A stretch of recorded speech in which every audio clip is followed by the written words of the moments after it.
안녕하세요. 김종일 목사입니다. 성경 여행 코너를 시작합니다. 이 성경 여행 코너는 우리가 성경의 가장 중요한 부분에 대해서 창세기부터 요한계시록까지 한번 이렇게 짚어보는 그런 코너입니다.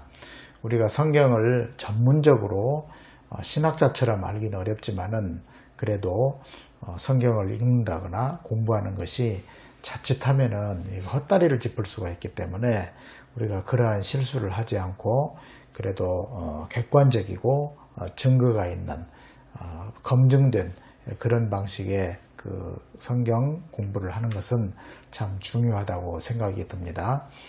저도 이 성경 여행 코너를 통해서 공부하는 그런 기회로 삼고자 합니다. 이 공부를 한다는 것은 아름다운 일입니다. 그래서 하나님에 관한 새로운 그런 지식을 우리가 알게 되고 그러면은 좀 더 깊은 신앙을 가질 수 있을 것이다. 그렇게 생각을 합니다. 여러분들도 적극적으로 참여해 주시고 댓글도 달아주시고 또 질문도 해주시면은 같이 공부하는 그런 좋은 기회가 될 것 같습니다. 열심히 참여해 주시면은 고맙겠습니다. 그러면 오늘 첫 시간으로 창세기 1장 1절 태초에 하나님이 천지를 창조하시니라. 창세기 1장 1절을 한번 살펴보겠습니다.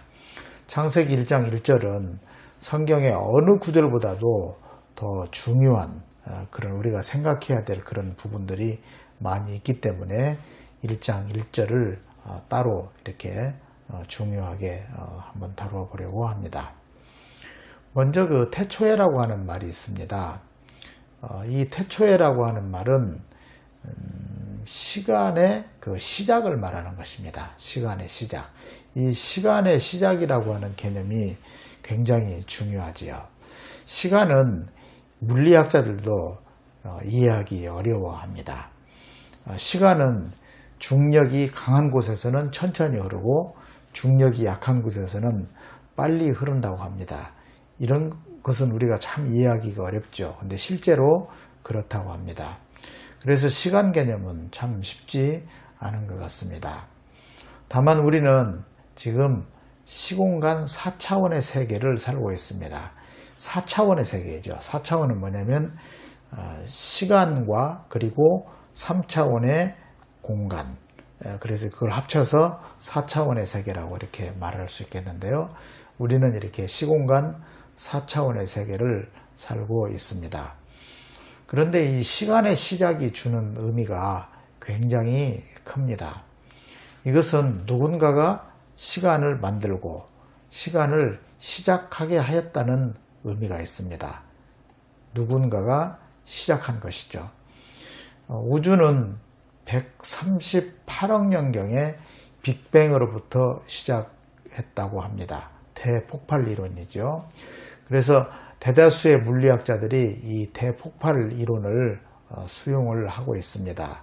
그런데 영국의 물리학자 스티븐 호킹은 이 빅뱅 이론을 거부하였습니다. 여러분 잘 아시는 대로 스티븐 호킹은 루게릭이라고 하는 그런 근육이 마비가 되는 그런 병으로 평생을 고생하다가 돌아가신 분인데요. 아주 세계적인 그런 물리학자임에도 불구하고 이분은 이 빅뱅 이론을 거부했습니다. 그런데 이 빅뱅 이론을 거부한 이유가 참 재미가 있어요. 이분은 빅뱅 이론을 인정하면 이 시간의 시작 그리고 우주의 시작을 인정하게 된다. 그러면은 결국은 신이 계시다는 것을 인정해야 하기 때문에 그래서 이 무신론을 주장했던 스티븐 호킹은 빅뱅 이론을 거부했다고 합니다. 아무튼 시간의 시작, 대폭발 이것은 누군가가 창조주께서 이러한 일을 시작했다는 이러한 일을 했다는 그런 의미가 되기 때문에 굉장히 중요한 그런 개념이라고 할 수 있겠습니다. 하여간 빅뱅 이론은 정설입니다. 그래서 시간의 시작점이 분명히 있고 누군가가 시간을 창조한 것입니다.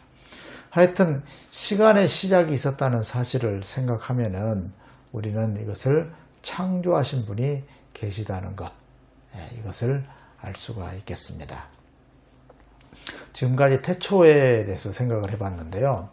그 다음은 이제 하나님이 천지를 창조하시니라. 하나님이를 생각해 보겠습니다.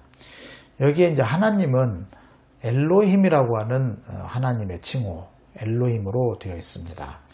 엘로힘은 당시에 고대 근동 국가에서 일반적으로 사용되었던 하나님의 칭호입니다. 그런데 창세기 2장에 보면은 여호와 하나님, 야훼 하나님 이렇게 그런 이름으로 칭호가 나오는데요. 엘로힘과 야훼는 하나님을 부르는 그런 이름이지만은 조금 다른 면이 있습니다. 그래서 창세기 1장에 나오는 이 엘로힘은 대체로 이제 초월적이고 체계적이고 또 위엄을 가지신 그런 이미지가 있습니다. 그래서 하나님이 가라사대 하니까 그 말씀대로 되었다. 이런 것이죠. 하나님과 조금 이렇게 피조물과 다소 조금 이렇게 떨어져 있는 초월적인, 그리고 첫째 날, 둘째 날, 셋째 날, 그리고 일곱째 날 이렇게 해서 체계적으로 이렇게 어떤 사역을 하시는 그런 하나님의 이미지가 있습니다.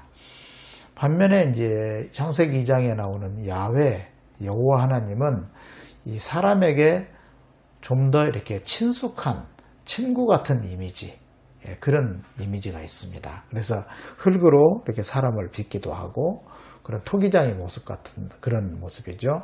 그리고 서늘할 때는 하나님이 시원한 그런 때에 동산을 거니시는 모습, 이런 모습은 하나님이 사람과 이렇게 친하게 잘 어울리는 그러한 면을 보여주고 있습니다. 하여튼 하나님이라고 할 때 이 말은 신들이 아닌 신들, 다신이 아닙니다. 유일하게 존재하시는 하나님, 그러니까 유일신을 말하는 것이죠. 참고로 창세기 1장이 기록된 시기는 바벨론 포로기라고 합니다. 바벨론 포로로 갔을 때 거기에 바벨론에는 수많은 신들의 전쟁을 통해 우주를 만들었다는 바벨론 창세기 같은 그런 신화가 많이 퍼져 있었습니다. 그래서 바벨론에는 이 다신교 신앙이 그 시대를 지배하고 있었던 것이죠. 바벨론 신화를 보면은 신들이 서로 싸웁니다. 그리고 상급신이 있고 하급신이 있는데 상급신은 하급신들을 굉장히 못살게 구는 그런 모습도 있습니다. 이렇게 바벨론 신과는 유치한 그런 신관을 가지고 있었습니다.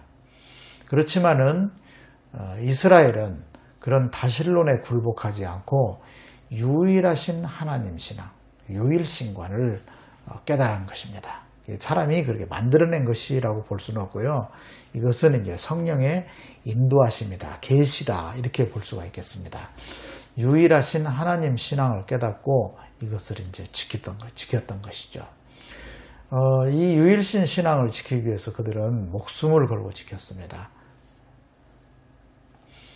그래서 하나님이라고 하는 말씀은 사람이 한 하나님을 예배하고 사람은 한 하나님의 피조물이라는 것을 자각하게 해주는 그런 말씀입니다.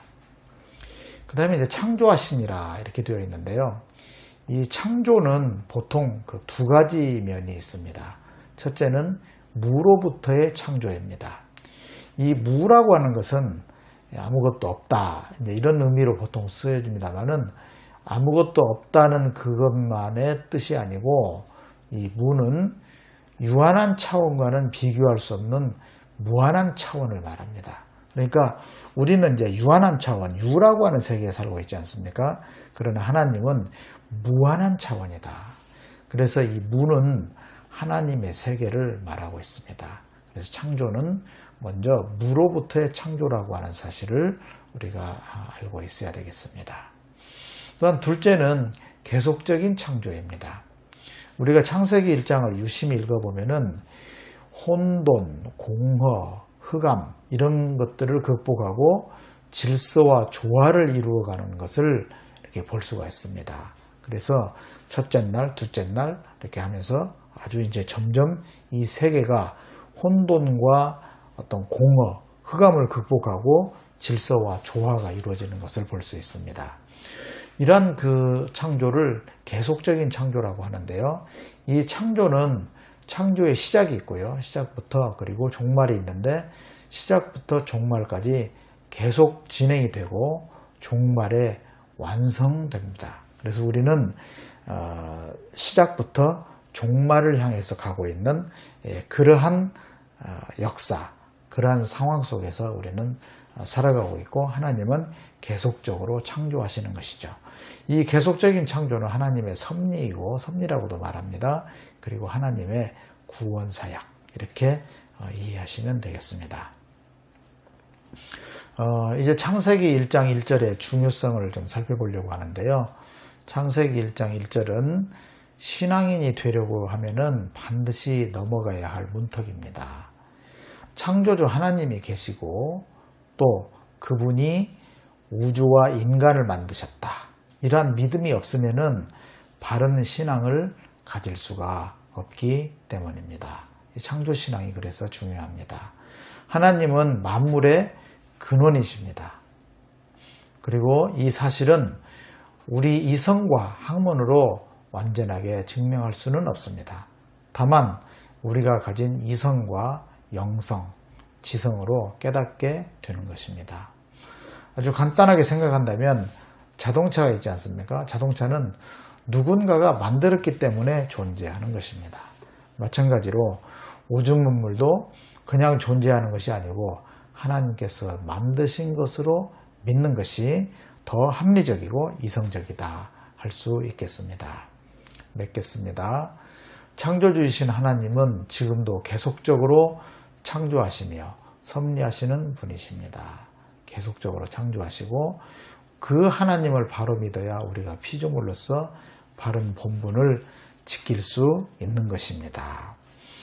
태초에 하나님이 천지를 창조하시니라. 오늘은 그 말씀을 좀 생각해 보았습니다. 시청해 주셔서 감사합니다. 구독과 좋아요를 눌러주시면 고맙겠고요. 또 다른 분들에게 공유해 주시면 더더욱 감사하겠습니다. 안녕히 계십시오.